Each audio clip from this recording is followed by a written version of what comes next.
not afraid to let go. You decide if you ever go. Hey guys, it's Riot with this week's content. So we're going to go over a little bit about our technology and what we should prioritize, what technology would actually be first, how much weekly contributions should be done, how you should work your technology and institute, and what the benefits or what benefits you could gain from it. Now, let me just send out one more fleet or two more fleets. I'm sorry. I need to get that iron. Yep, gotta get that iron. All right, so going into gotta help that guy real quick. We're gonna go into our technology. Now, just letting you know, for me, I literally just set a weekly contribution amount for the main. I don't really work farm alliances. I usually leave that up to my R4s, or you know, I let somebody else like manage an academy. I've never had my own personal academy. I usually just been a leader, but I've never had an academy for my alliance because usually I'm the one that makes the academies a main alliance. But going back into this topic that we're talking about, just letting you guys know, if you guys didn't know already, you can check out the contribution ranks right over here in the settings of your alliance. When you're checking your alliance, you want to make sure that you're looking at the weekly. Okay? When you look at the weekly, this is how much everybody's contributed by this day. And this all resets every week, depending on where you're at. It could be on a Saturday at reset. It could be on a Sunday when at reset time. So make sure when you're viewing your stats or the contribution amounts in your alliance that you are looking at the weekly instead of doing it by daily or historically. Historically is just the amount that you actually contribute within your alliance. So going back into alliance technology, you'll see here that we have already a lot of them maxed out. The maximum amount of, let's see, leveling up, you would be at a level 20. That would be the max for all of them. When you actually have a main alliance, you want to look at the war tab right here. You want to focus on your long range attack and also on your melee HP. Now, I know that a lot of people are also focusing on, let's say, officers just by their skills, which would be long range expert, long range attack, melee HP. So the other buffs that you get for your defense, for melee defense and for mid-range defense, these also benefit you from that. So if you're not really focusing that on your officers and also on your own technology building, this actually helps out because you're getting this as a team. The percentages that you get is also the percentages that go out to you when you work together. And I think also when you do single attacks, but like I said, once you do leave this alliance, the buffs and the percentages that this alliance gives you do not transfer over to you when you move to a different alliance. So if you move out to a different alliance, that doesn't have good stats, you will get affected by that. Depending on how bad your solo stats are as a player, also depend on how much this would affect you. Okay, so going to war, I would basically focus on long range and then HP for melee, and then switch it out randomly between producing, which would be I want to say oil for production. Production is basically the main one that you want to focus on. When you are a purple city, which is under, I think, level 15 and below for your city, your most struggle is going to be oil. Okay. you won't struggle that bad with iron until you reach a city level 26 or 25. And that's when I think mineral comes in. Once you get mineral, that's when you actually have a struggle between mineral and iron or steel. So these right here, as you see, production, this increases the production levels or the speeds that you actually get from your in-city buildings with these right here. Hold on, I'll go back into my city. You see these buildings right here, the steel mill and the mineral mine, also the iron refinery. I'm sorry if I'm talking over the sound. So you have the steel mill, the mineral mine, and then the oil refineries, and also the farms for your food. Now, being a player for so long, I've never had the issue of missing foods, only if I was like attacked by somebody, which I have. Everybody has. I've also been zeroed, so I mean, I've lost a lot of food, and I've also lost a lot of, a lot of oil. But when you reach like a certain level, like I am with this C33, oil and food become less of a problem for you, and steel and mineral are like the main issues that you would have when it comes to leveling up your city or your wall. So anyways, going back, when we go to producing tab, you want to make sure that you're focusing on these ones as well, and then switch them off with the production, with the gathering. But I also want to bring this up to everybody else's attention. So when you have a small startup alliance and you're like in a new game, or you're new to the game, you have no idea what you're doing, but then you notice that the speed of your build, like the speed that you have when you're leveling up your city is really slow, or any of your buildings. This right here, this buff or this skill, whichever you want to call it, increases the speed of your building, of your city. This helps out.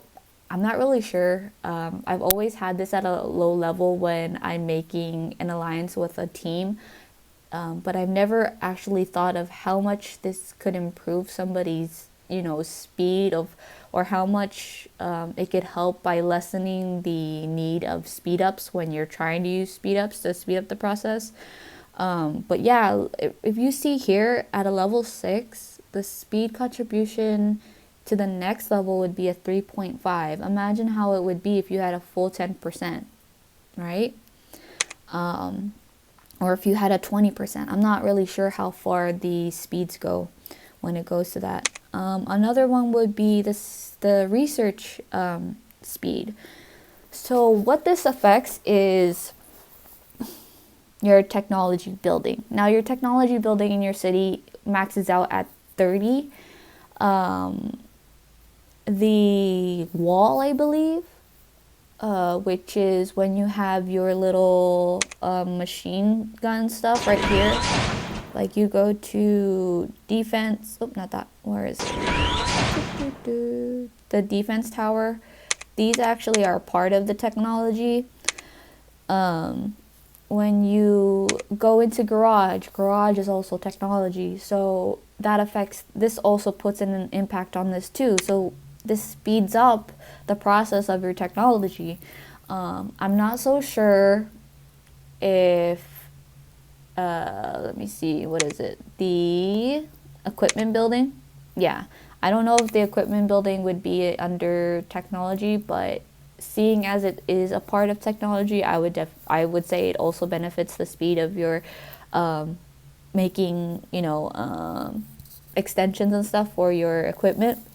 But anyways, going back, just keep those two in mind when you're starting out a new alliance. You always want your speeds for your growth of your alliance to be healthy. So these two could definitely help you with that. This one and this one. Okay, so when it comes to gathering, see, I don't gather oil. I've never had an issue with oil. I always put my whatever production building I'm struggling with, I usually just leave them with the booster, and then I try to gather on the side. With this, I would only focus on what people are struggling with, but I would mainly focus all of this producing ones for a farm. Or if you have an alliance and they need to have high stats for helping people grow faster, definitely producing. Okay? So going back to the war one, like I said, it would definitely be long range and melee HP. I do want to let you know that this is a bonus aside from your technology and the officers. This helps out a bunch. You don't want to forget your defense one as well. These help out for your mid and your front row. You do also want to have your long range to have some kind of defense when you are in attacks or when you're reinforcing. So just remember to prioritize the ones that are really needed first, which would be let's see, long range attack for the back row, melee HP for front, melee defense, melee attack, mid row for defense and HP. I'm not really sure how good the stats are for mid range troops because I really don't pay attention to them. I only recruit them as a backup because with the formations that I use, I really don't use that much mid-range, if you get what I'm saying. It's mainly just melee, front row for the wall, and then back row all the way. Going next to the next tab, which is going to be other.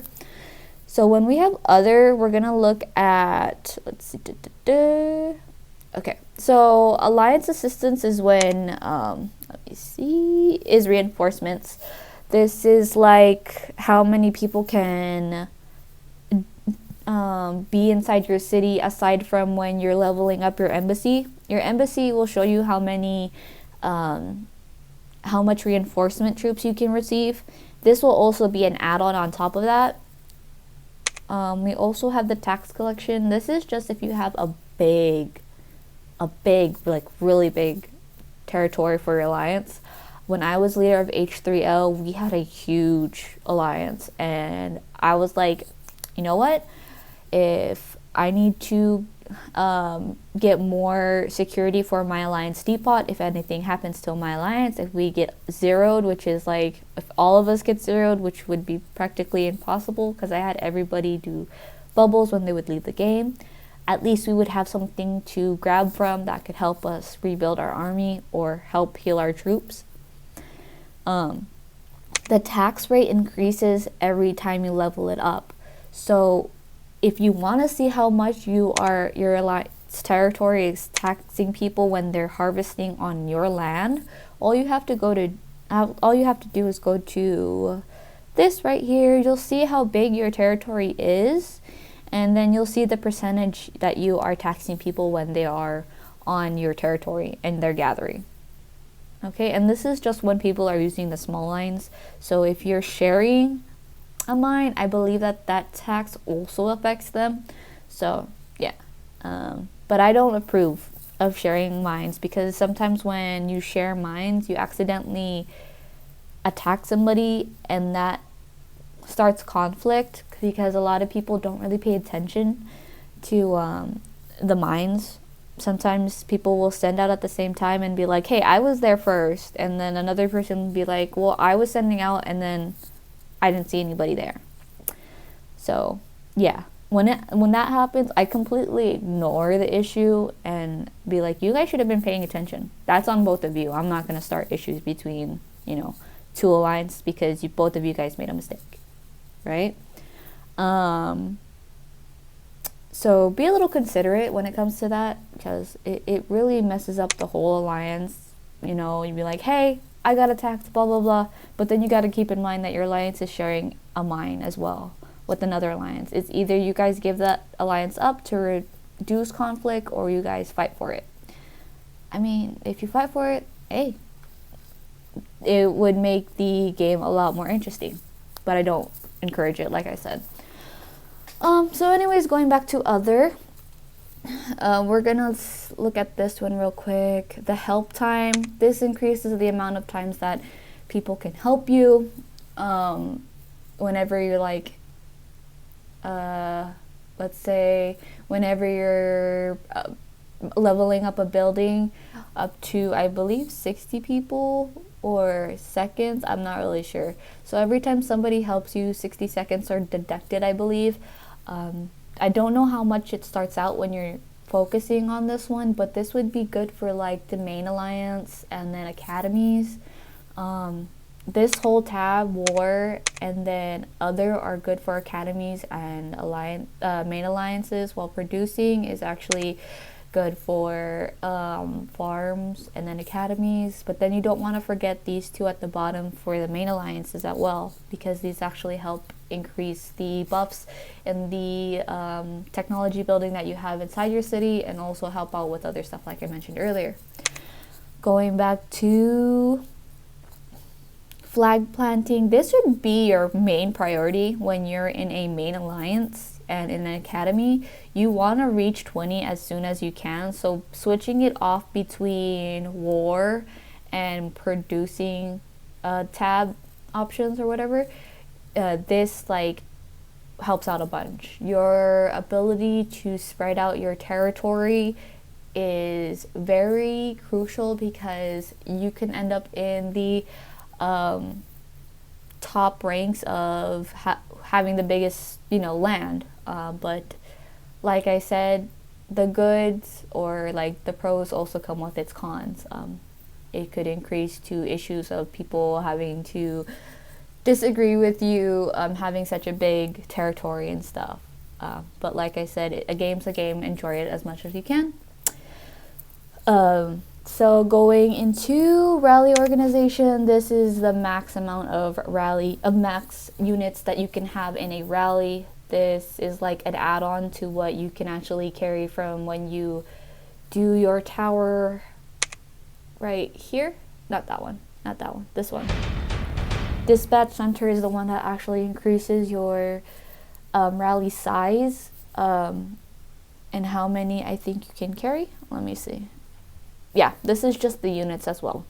So this 400 right here, 400k, is actually the add-on from your alliance technology, as you see. So whenever you're looking at the plus or the green addition to your buildings, those are from your alliance, just to let you guys know. Now going over to the team expansion, right now, as you see, the number of rally commanders, this would be the amount that you could have in your rally. I know that a lot of players try to max this out. This is also a very important task as well, or a skill that you would like your alliance to have. And just letting you guys know, if you guys are a fighting alliance, these two right here, rally organization and team expansion, are the ones that you want to also focus on. Not just, the assistance, the tax collections. Those tax collections and, let me see, help time could be later. These two are the ones that you want to prioritize, especially if you guys are a fighting alliance. Now, going on to our next part of the video, Institute. Now, okay, I'm only laughing because a lot of people look into their backpack storage of this game and they say, I don't know what chips look like.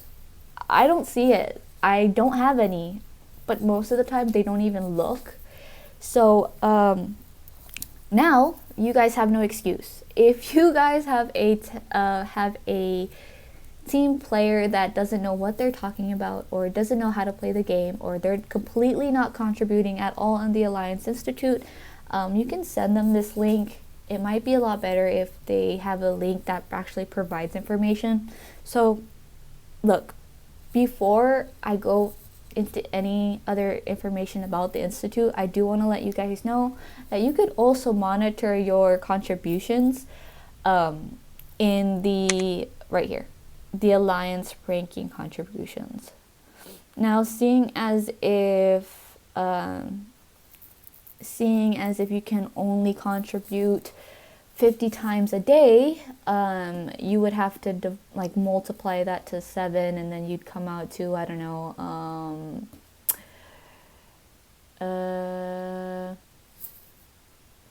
I think it's 3,500. Yeah, 3,500, you know, or not 3,500. Yeah, no, 350 times where you can contribute in the Alliance technology. And then, but the time or the points that you actually earn from this would be like 10 or 5. Oh, right there it says 5. So if I contribute now, I would gain 250, you know, right there. So if you look into your, let's see, your Alliance shop, and then you see how much honor points you've gained, that's majority because of your Alliance Institute contributions. Now, there's that benefit. That's one of the benefits. I do want to say, oops, you guys saw that. Okay. The Alliance chips right here, as you see, this is the chips that you guys need to look for right there. You see that right there? That helps out a bunch. These skills in the Institute actually help you during the 5 phases of KE. This is just for attack. This increases I think 1%, or I'm not really sure. What is this? I'm not really sure what percentage it started out, but it looks like it increases every 1% for every level up. This is for the fleet speed. So when you're doing time attacks and you're doing speed time attacks, this actually helps out. Let's go down over here. HP, this improves the health. This one is for increasing the speed of your hospitalized troops. So if you have like a lot of troops that are, healing in your hospital, this boosts up the speed for it. Now, emergency room. Now, I don't know how many times I've seen players make this mistake. I've also made this mistake. This is a a funny one, of course. This skill or this buff only works when you are using your troops to attack. I don't think they work, and I'm pretty sure they don't work when you are using your troops to defense. They honestly have to be in attacks to be in the emergency room. If I'm wrong, just comment below, and then I'll recap my video and take it all back. But like I said, only turn this on when you're using it to attack. You can find your troops that you can heal with the Alliance points that you earned through here. As you see on the very top, those are the points that you can use towards your troops to speed up the process of them being healed or brought back from the dead. Right here, you have the mind reset. This resets the mind. So once you turn this on, the option pulls up to show you what you can restart. I would highly suggest iron and steel, going back between the two, because people can easily gather oil and food and stuff like that. Defense is just for defense for all troops, of course. Search and rescue, this is the conversion rate in the emergency room. So this is tied to this skill. The national recruitment is the speed reduction the time reduction for recruiting troops, of course. This one's Alliance Cannon. Every time you improve this one, the cooldown time deducts by 10 points or 10 seconds, I believe. So imagine having that at level 10. And then the Gathering, of course, this goes up 1 point or 1% every time you max out the level. Like I said, if you're one that likes to gather a lot, or you depend on gathering most instead of buying like a lot of players do, this actually helps out a bunch. And then Shield All, this actually increases the minutes that you could have. So imagine you have let's say a level 3, you have an hour, like 1 hour of having everybody shielded. If you have, let's say, a level, I think 9, you have an hour and 30 minutes. If you have a level 10, you have an hour and 40 minutes, I believe. I think it's an hour and 40 minutes, or just 2 hours straight where you're shielded. So that helps out a bunch too. Now activating the skills, as you see, I believe the prices stay the same, of course. Your alliance points are going to be at the top. You always want to make sure that when you are running your alliance, that your alliance points always stay over 1 million, or you make a threshold amount of 1 million, so that you don't lose out too much, and that 1 million points is a reserve for any emergencies that happen. So you have all of these here. Once you activate them, it'll let you know how long the cooldown time is. This is 2 days, this is 1 day, this is 8 days, this is also 8 days. It also depends on what level these skills are at. So like I said, remember what your alliance chips looks like and where you can find them. It definitely benefits you, and not only you, but your whole alliance. When you're playing this game, you definitely want to remember that you as a team is a group effort, not just one person's effort. And yeah, that's about it. So I hope my video was very informative, and I'm so sorry that I'm not really doing informative videos lately. I've been just doing my own thing with like random videos that I post. I know that I said that on Facebook I was going to do an informative video on Mondays and then do a Thursday like tower defense videos, but I've just been really busy with work lately. Then again, I do want to remember that, life is life. You got to keep up with the real world, and not always with games. So like I said, guys, I hope everything was informative in this video. I will see all of you guys next week, hopefully. And again, thanks for all the subscribers and the support. I really appreciate it. I'm actually open to having people message me on my Instagram, which is going to be riot at heart, and there's going to be dots in between. Actually, you know what? I'll put on the screen right now. You guys can follow me there. Send me a message with your AOZ memes.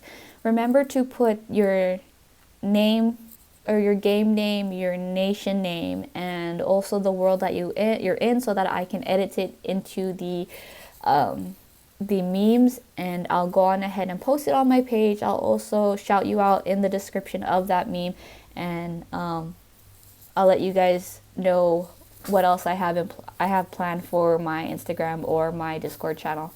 I have it actually in the works now, so if you want to join my Discord channel or my IG fan base, go ahead and look in the description below. I'll add that information, and I'll see you guys there. I will end it here. So you guys have a great weekend, and see you guys next week. Bye. Who am I? Someone that's afraid to let go. You decide if you're ever gonna